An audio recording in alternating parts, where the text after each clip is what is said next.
Annule ton mariage, a exigé ma mère. L'argent devrait aller à ta sœur. Je n'ai rien répondu. Je me suis contenté d'envoyer ce seul message.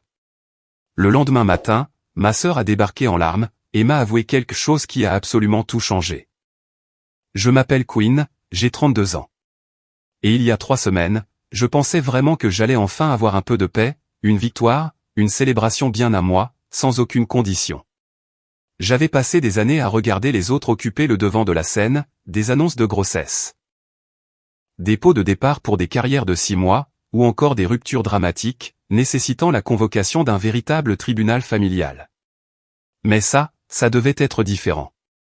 Je me suis fiancé à Derek lors d'un dimanche glacial. Mais absolument parfait. Nous faisions de la randonnée dans le Lake District, juste tous les deux. Il m'a fait sa demande au sommet, avec le vent dans les cheveux, et ce regard calme mais nerveux qu'il prend quand quelque chose compte vraiment. J'ai pleuré. Il a pleuré. Nous avons pris des selfies affreux, avec nos nez rouges et nos joues brûlées par le vent, mais c'était merveilleux. En rentrant chez nous, j'ai passé 1 heure à choisir la seule photo où je ne ressemblais pas à un raton laveur ébouriffé. Puis, j'ai fait la grande annonce dans la conversation de groupe familial. Aucune pression, juste de la joie. Je m'attendais au moins à des emojis, ou peut-être, à l'une de ces réponses sincères du genre « tu le mérites tellement », comme celles qu'on laisse sous les fiançailles des influenceurs. Au lieu de ça, j'ai eu droit à un simple « waouh » de mon père, un pouce en l'air de ma cousine amie, et un silence total de ma mère. Ce silence a duré environ 20 heures. Puis, elle a appelé. Pour vous situer le contexte, ma mère ne m'appelle jamais. Elle envoie des messages vocaux, avec la série EastEnders en fond sonore, et elle répond aux textos avec la vitesse et l'énergie d'un fantôme de l'époque victorienne. Alors, quand son nom s'est allumé sur mon écran, j'ai sincèrement cru qu'elle allait pleurer de joie, ou me proposer son aide pour choisir ma robe. J'ai décroché en disant « Salut, maman ». Toute pleine d'espoir, rayonnante, et terriblement stupide. Elle n'a même pas dit bonjour. Elle a attaqué directement « Queen, je pense que tu devrais annuler le mariage ». Au début, j'ai cru avoir mal entendu. Ou alors, je me suis dit qu'elle parlait d'annuler le lieu de réception, comme si elle avait vu un reportage sur les arnaques de mariage sur YouTube, et qu'elle voulait me sauver d'une fraude florale. J'ai donc dit « Pardon ?» Le mariage, a-t-elle répété. Tu devrais l'annuler, ou au moins le repousser. Avec tout ce qui se passe avec ta sœur, ce n'est tout simplement pas le bon moment. Ah, voilà. Le nom sacré était lâché, Rena. Ma petite sœur de 27 ans. Enceinte, au chômage, vivant actuellement chez nos parents. Elle les laisse payer les courses, pendant qu'elle décide si elle veut devenir coach en essence ou youtubeuse. Quant au père du bébé, c'est un mystère. On nous a dit que nous le saurions le moment venu. En attendant, ma mère traite l'arrivée de ce bébé comme la résurrection du Christ. Et Rena, comme une sorte de déesse radieuse de la fertilité, qu'il ne faut surtout pas déranger. Tu veux que j'annule mon mariage parce que Rena est enceinte, ai-je demandé, d'un ton aussi neutre que possible. Elle est débordée, Queen. Elle porte le premier petit enfant de la famille, et toi, tu organises cette grande fête pendant qu'elle essaie de planifier son avenir. Franchement, ça me semble un peu égoïste de ta part. Je suis resté là, abasourdi. Je n'étais pas encore en colère, je clignais juste des yeux en fixant mon mur, comme s'il allait s'ouvrir pour révéler des caméras cachées. Puis, elle a continué. Évidemment. Et pense à l'argent, le traiteur, la robe, les fleurs. As-tu vraiment besoin de tout ça? Ne serait-il pas plus logique d'investir une partie de cette somme pour le bébé?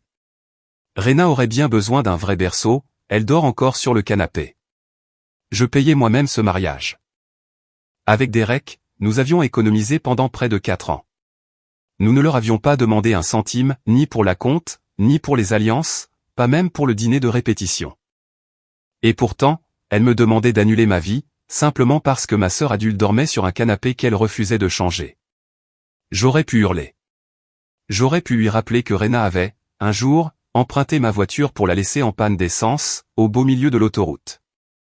Ou encore, qu'elle m'avait traité de personne, émotionnellement morte, juste parce que je n'avais pas pu assister à son week-end d'anniversaire dans l'Iowa, 2 semaines après mon opération de la vésicule biliaire. Au lieu de ça, j'ai simplement répondu « Merci de m'avoir fait part de ton ressenti », et j'ai raccroché. Ce soir-là, assise à la table de la cuisine avec Derek, je lui ai tout raconté. Il n'a même pas bronché. Il a juste pris une gorgée de thé, et a dit « désinvite-les ». J'ai ri. On ne peut pas désinviter sa propre famille. Il a haussé les épaules. Bien sûr que si. Tu écris le mail, et tu cliques sur envoyer. Alors, je l'ai fait. C'était net, sans émotion, ni drame. Je n'avais pas à me justifier, auprès de personnes qui ne méritaient pas de m'écouter. Bonjour à tous. Compte tenu des tensions et du stress persistant autour de nos préparatifs, Derek et moi avons décidé de célébrer notre mariage uniquement avec ceux qui nous soutiennent pleinement. Nous vous souhaitons le meilleur. Queen. J'ai cliqué sur envoyer. Je m'attendais au silence.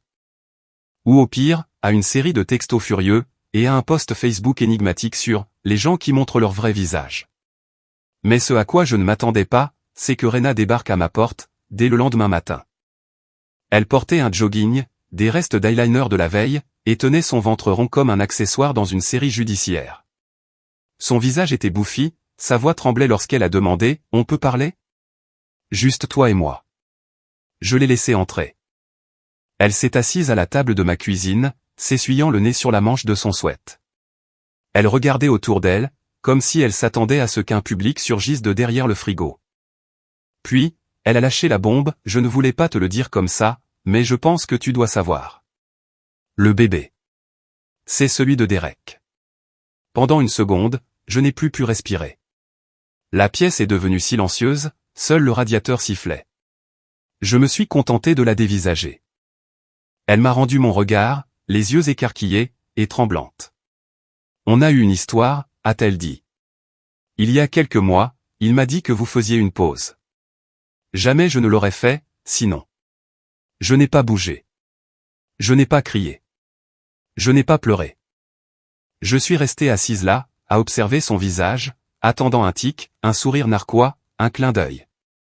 N'importe quoi qui pourrait m'indiquer que c'était une blague malsaine. Mais ce n'était pas le cas. Laissez-moi revenir en arrière. Avant que Rena ne s'assoie dans ma cuisine, pour me dire avec une sincérité théâtrale que son bébé était peut-être celui de mon fiancé.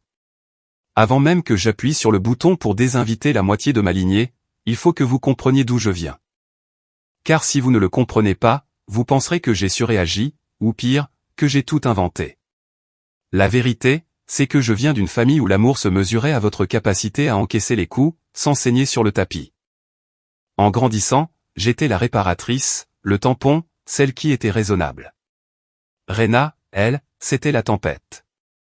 Ma mère la qualifiait de « pleine de tempérament ». Mon père disait qu'elle était « difficile à gérer ». Moi, je la considérais simplement comme une fatalité. Dès qu'elle a su parler, Rena a compris quel était le personnage principal. Quand elle hurlait en public, maman la prenait dans ses bras, en chuchotant « elle est juste passionnée ». Quand j'obtenais des 20-20 à l'école, ma mère me disait « n'en parle pas trop, pour ne pas que ta sœur se sente mal ». Quand Rena a eu 13 ans, j'en avais 17, et je planifiais déjà mon évasion. Elle a commencé à s'habiller comme si chaque tenue était une provocation, et à flirter avec tout ce qui bougeait, nos professeurs, mes amis, ou de parfaits inconnus dans le train. Ce n'était pas seulement le mal-être de l'adolescence. C'était du pouvoir, et elle le savait pertinemment. Elle savait aussi exactement comment l'utiliser contre moi. Une fois, j'ai ramené un garçon de l'université nommé Adam à la maison. Ce n'était pas sérieux, juste quelqu'un que je fréquentais. Je l'ai surprise assise sur ses genoux, en train de pouffer de rire dans le jardin. Quand je lui ai demandé ce qu'elle fabriquait, elle m'a répondu « Détends-toi, de toute façon, tu ne lui plais pas tant que ça ». Adam est parti le lendemain matin, et ce ne fut pas un incident isolé. Au fil des années, il y a eu des murmures, des clins d'œil, et des SMS que je n'étais pas censé voir. Un garçon avec qui je sortais m'a avoué, des mois plus tard, que Rena lui avait envoyé un message à 1h du matin disant « Si tu en as marre de jouer les babysitter, fais-le-moi savoir ». Et ma mère, elle trouvait toujours un moyen de me rejeter la faute. « Si tu ne veux pas de concurrence, essaie d'être un peu plus féminine », m'a-t-elle dit un jour. « Tu es trop rigide. Les garçons aiment la douceur. » Chaque relation que j'essayais de construire s'accompagnait de commentaires. Je m'habillais de façon trop stricte, mon rire était trop bruyant, mes ambitions étaient trop intimidantes. tu vas les faire fuir, me mettait en garde ma mère. Les hommes ont besoin de se sentir indispensables. Alors, je me suis effacé à petit feu. J'ai limé chacune de mes aspérités, jusqu'à devenir acceptable, sortable, et convenablement petite. Et quand les choses tournaient mal, elle ne me demandait jamais si j'allais bien. Elle haussait les épaules et disait, c'est ce qui arrive, quand on agit comme si on n'avait besoin de personne. Je ne sais pas exactement à quel moment j'ai commencé à croire que je n'étais pas digne d'être aimé. Ce n'est pas arrivé d'un coup, ce fut une lente érosion. Un processus constant où je me sentais ignoré, rejeté, et rabaissé par les personnes mêmes qui étaient censées me tirer vers le haut. C'est pourquoi, lorsque j'ai rencontré Derek, j'ai sincèrement cru que c'était une blague. Nous nous sommes rencontrés lors d'une soirée des anciens élèves de l'université. Il se tenait seul près du bar, hésitant entre le vin rouge et le vin blanc.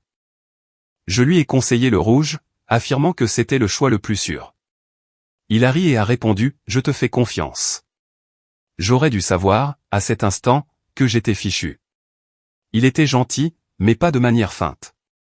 Il écoutait, il posait des questions. Quand je parlais, il me regardait dans les yeux, sans jamais m'interrompre. Pas une seule fois. La première fois qu'il m'a fait un compliment sur ma robe, j'ai demandé, vraiment ? Je trouvais qu'elle rendait mes épaules un peu agressives. Il a froncé les sourcils, et m'a répondu, des épaules agressives. Ça existe, ça ? Cela m'a déstabilisé bien plus que ça n'aurait dû. J'étais habitué aux compliments assortis de réserve, tu es jolie, mais essaie de sourire davantage, ou, tu es intelligente, mais n'en fais pas trop. Mais Derek m'appréciait simplement comme j'étais. J'attendais de découvrir le piège. Était-il fauché, secrètement marié, ou adepte des théories du complot? Rien de tout ça. Il avait un travail stable, un chien adorable, et des parents qui se tenaient encore par la main en public. La première fois que j'ai rencontré sa famille, j'ai failli faire un court-circuit.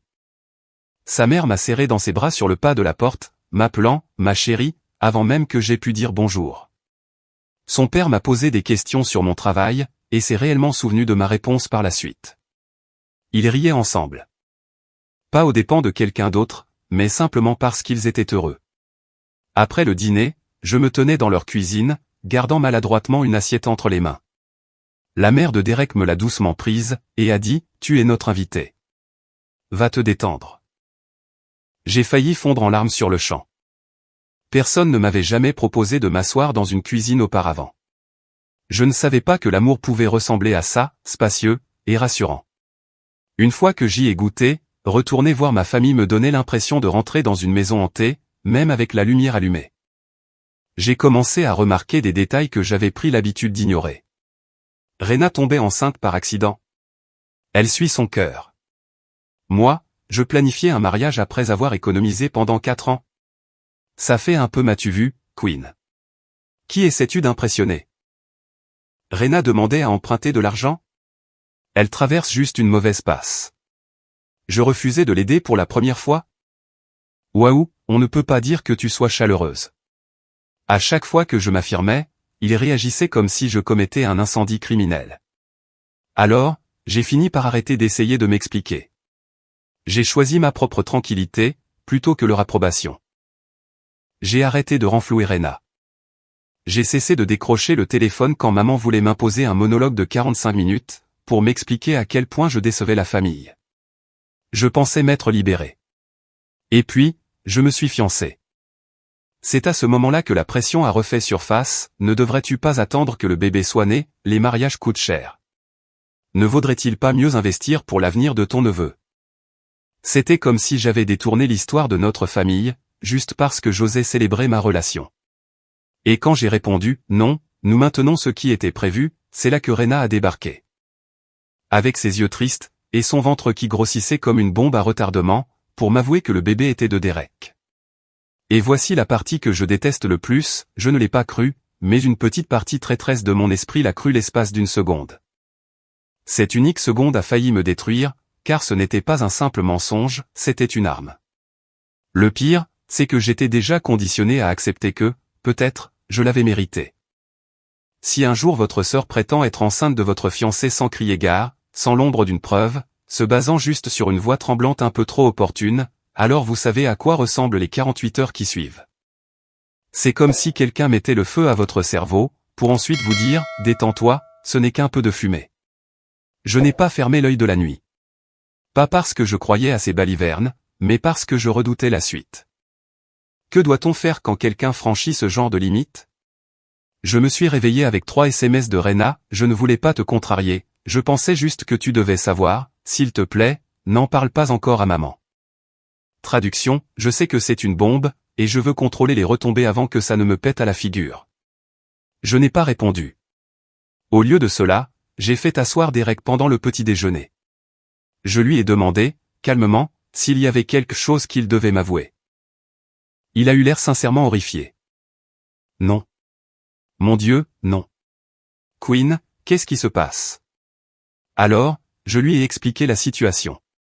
J'ai observé son visage passer de l'incrédulité à l'amusement, pour finalement afficher une profonde tristesse. Il a murmuré, « Tu penses vraiment que je pourrais te faire un truc pareil ?» J'ai répondu, non. Mais honnêtement, j'étais trop occupé à essayer de ne pas me noyer. Il a passé ses bras autour de moi, et a dit, elle ment. Nous savons tous les deux qu'elle a toujours eu un besoin viscéral d'attention. Elle ne supportait pas l'idée que, pour une fois, ce soit moi qui fasse la une des journaux.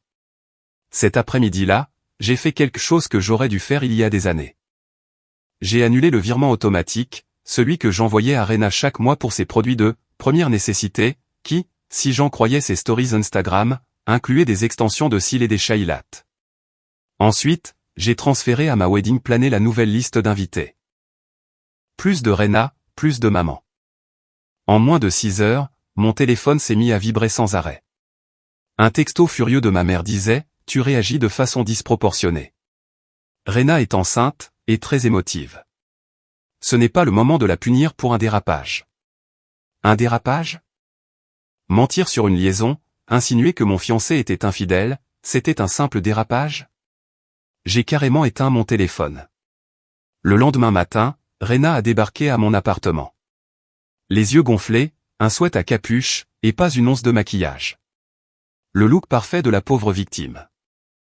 Je ne l'ai pas laissé entrer. Nous sommes restés sur le palier. J'ai l'impression que tu m'exclus de ta vie, a-t-elle commencé. Tu as inventé de toutes pièces que mon fiancé était le père de ton enfant. Qu'est-ce que tu voudrais que je fasse d'autre, au juste? Elle a reniflé. Je n'ai rien inventé. C'est juste que... J'avais un pressentiment. Il m'a toujours regardé de façon un peu bizarre. J'ai cligné des yeux. Tu veux dire, de la façon dont les gens regardent la femme qui a détruit les clés de voiture de leur partenaire, avec un pistolet à colle? Elle a tressailli. C'était un accident. Non, Rena. C'était un comportement de psychopathe. Elle a secoué la tête. Tu déformes toujours tout, depuis qu'on est petite. C'était reparti pour le grand mythe de Quinn, la grande sœur sinistre, qui ne laissait jamais Rena être elle-même. J'ai tranché, ta version de l'histoire ne m'intéresse pas. Tu as menti, et maintenant, tu assumes les conséquences. Puis, j'ai fermé la porte. Fermement, mais sans fracas. Car ce qui rend folle les personnes comme Rena, c'est de ne pas obtenir de réaction. L'escalade ne s'est pas fait attendre. Ma mère a appelé mon fiancé, pour lui laisser un message vocal atrocement mielleux, « Derek, mon chéri, je sais que tu ne ferais jamais de mal à Quinn, mais elle est très émotive en ce moment. Peut-être pourrais-tu essayer de la calmer. » Elle a enchaîné avec un SMS, elle est simplement dépassée par les événements. Dépassée? Ce n'était pas moi qui inventais des complots de paternité. J'ai fait écouter les messages à Derek, qui a ri nerveusement, comme s'il se trouvait dans une telenovela. C'est alors que nous avons pris une décision radicale, nous allions avancer la date du mariage. Pas par peur, mais pour nous libérer. Notre organisatrice a trouvé un créneau parfait. Nous étions de nouveau sur les rails. Enfin, pour environ 20 minutes. Et puis, il y a eu le fameux message groupé. Rena y avait ajouté toute la famille, mes parents, Derek, et des cousins qui ne m'avaient pas parlé depuis des années. Elle a écrit, juste pour que tout le monde soit au courant, j'ai été désinvitée du mariage de ma sœur parce que j'ai osé dire la vérité. Elle trouve que sa vie est trop parfaite, pour admettre que les hommes font des erreurs. Je n'avais pas envie d'y aller de toute façon. Mais cette famille mérite de savoir quel genre de personne elle est devenue. J'ai fixé l'écran, puis j'ai tapé, le genre de personne qui fixe des limites, et qui ne tolère plus les mensonges. Oui, c'est exactement ce que je suis devenu, et Dieu merci. Ensuite, j'ai quitté la conversation. À l'approche de la nouvelle date, le drame est retombé. Maman a envoyé un tout dernier email, disant « Tu as fait ton choix. J'espère que tu es contente de toi. » Je n'ai pas daigné répondre. Et quand le jour J est enfin arrivé, calme et ensoleillé, j'ai remonté l'allée vers un homme qui n'avait jamais fait douter de ma valeur. Pas de drame, pas de mensonge. Juste lui, moi, et la paix. Pour la première fois de mon existence, j'avais le sentiment d'être exactement à ma place. Voilà ce qu'on ne vous dit pas sur la tranquillité d'esprit, parfois, elle paraît presque suspecte. Après notre paisible lune de miel à la campagne, j'ai attendu la prochaine explosion. Mais rien n'est venu. Puis, un dimanche matin, alors que je pliais le linge sans penser à rien de particulier, j'ai entendu frapper à la porte. J'ai ouvert, et elle était là. Rena. Son visage était mis à nu. Aucun maquillage, aucune posture.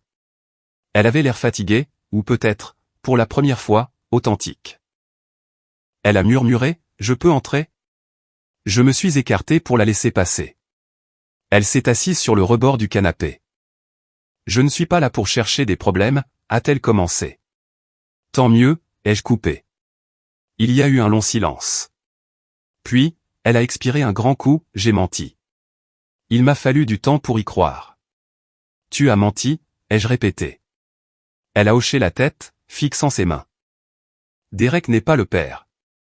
J'ai tout inventé. Je voulais te blesser. C'était le seul but. Je n'ai pas prononcé un mot. » Rena a fixé le plafond, comme si la vérité y était gravée. « Tu sais, je n'ai jamais vraiment cru en l'amour. Je sortais avec des garçons parce que c'était amusant. Et puis, l'année dernière, j'ai rencontré ce garçon. Nat. On s'est rencontrés à un concert. Il n'était pas comme les autres. » Elle a poussé un rire sans joie. Je me surprenais à inventer des excuses pour le voir. Et à la seconde où j'ai évoqué l'idée d'une relation exclusive, il a pris la fuite. Il m'a totalement ghosté. C'était lui, le père. Je ne lui ai même pas dit, j'avais trop honte. C'était moi la séductrice, Queen. C'était toute mon identité. Et soudain, je me suis retrouvée enceinte. Je sentais mon cœur s'adoucir, mais sans se briser. Et puis, tu t'es fiancée, a-t-elle murmuré. Tu avais l'air heureuse, avec un type qui ne joue pas avec les sentiments. J'avais l'impression d'avoir perdu quelque chose que je ne désirais même pas, jusqu'à ce que tu le trouves. Je me suis persuadé qu'il finirait par te tromper, que tous les hommes le font. Alors ? Autant te le prouver avant que ça n'arrive. C'est tordu, ai-je déclaré calmement. Je sais, a-t-elle chuchoté. Je ne te demande pas de me pardonner. J'avais juste besoin que tu saches la vérité. Je me suis levé, et j'ai marché jusqu'à la fenêtre. Tu m'as blessé, ai-je dit. Plus que quiconque. Je ne peux pas simplement l'oublier, et je ne m'attends pas à ce que tu le comprennes. Mais je crois aussi que je te cerne mieux, désormais. Tu n'es pas mauvaise, Rena. Tu as simplement pris l'habitude d'agir comme si l'amour était un jeu, et tu as fini par perdre. Elle a hoché lentement la tête. Oui. J'ai perdu. Nous ne nous sommes pas prises dans les bras. Il n'y a pas eu de réconciliation dramatique. Juste un long silence pesant, puis, elle s'est levée. Je vais y aller, a-t-elle annoncé. En arrivant à la porte, elle s'est retournée. Et Queen ? Je pensais vraiment ce que je t'ai dit l'autre jour. C'est un mec bien. Tu as fait le bon choix. Je l'ai regardé disparaître au bout du couloir. Et, tout d'un coup, la guerre était terminée. Pas pardonnée, pas oubliée, mais bel et bien finie. Plus tard dans la soirée, j'ai raconté à Derek ce qui s'était passé. Il m'a écouté, sans le moindre jugement. Il m'a demandé, « Est-ce que tu te sens mieux ?» J'ai répondu, « J'ai l'impression de comprendre enfin le combat que je mène depuis toujours. Celui où je passe mon temps à croire que je dois prouver que je mérite d'être aimé. » Derek m'a serré contre lui, en murmurant, « Tu n'as rien à prouver. » Et je l'ai cru. 12 mois se sont écoulés depuis mon mariage. J'ai repensé à cette journée bien plus souvent que je ne voudrais l'admettre. Pas à la cérémonie, mais au moment où j'ai cliqué sur « Envoyer » pour ce fameux message. J'ai toujours la certitude que c'était la bonne chose à faire. Nous n'avons pas coupé les ponts officiellement, mais nous n'avons rien reconstruit non plus. Le climat est partiellement glacial, avec un fort risque de tension. Ma mère ne m'a pas adressé la parole depuis. Elle considère ma prise de position comme une trahison. Mon père n'est pas venu non plus. Nous nous envoyons une carte pour nos anniversaires respectifs, mais c'est tout. Quant à Rena, elle a accouché d'une petite fille au printemps. Je l'ai appris via l'Instagram de ma cousine. Nous ne nous sommes plus parlé depuis ce jour où elle a frappé à ma porte. Nous nous croisons parfois lors d'événements familiaux. Nos regards se croisent, nous hochons la tête pour nous saluer. Elle n'a jamais réclamé mon pardon, et je ne le lui ai jamais offert. Cependant, elle n'a plus jamais menti. Nous ne sommes plus des ennemis. Juste deux personnes avec un passé complexe. Et au fond, c'est parfois ça, la famille, une carte partagée de nos cicatrices. La famille de Derek, elle, m'inclut dans ses soirées, et m'envoie des mèmes par texto. Je n'aurais jamais cru dire ça un jour, mais j'adore avoir une belle famille. Ma vie me semble plus petite aujourd'hui, mais infiniment plus sûre. Le mariage s'est déroulé en petit comité, mais il était authentique. Nous prévoyons d'acheter une maison cet automne, avec un petit jardin et beaucoup trop de fenêtres. Parfois, je me demande si les choses finiront par changer avec ma famille. Mais je ne l'attends pas. Je n'en ai pas besoin. C'est là que réside la vraie différence. Auparavant, je passais un temps infini à prouver que j'étais digne de bonté. À présent, je sais que je le suis. Je n'ai pas besoin que les personnes qui m'ont détruite viennent approuver ma guérison. Alors non, nous ne sommes pas réconciliés, mais nous ne sommes plus en guerre non plus. Et ça, c'est bien suffisant. Malgré tout, il m'arrive parfois de douter, ai-je pris la bonne décision? Le fait de les désinviter était-il la limite dont j'avais besoin, ou suis-je allé trop loin? J'aimerais vraiment connaître votre avis. Si cette histoire vous a touché, ou si elle vous a fait réfléchir, n'hésitez pas à vous abonner. J'ai encore bien d'autres choses à partager.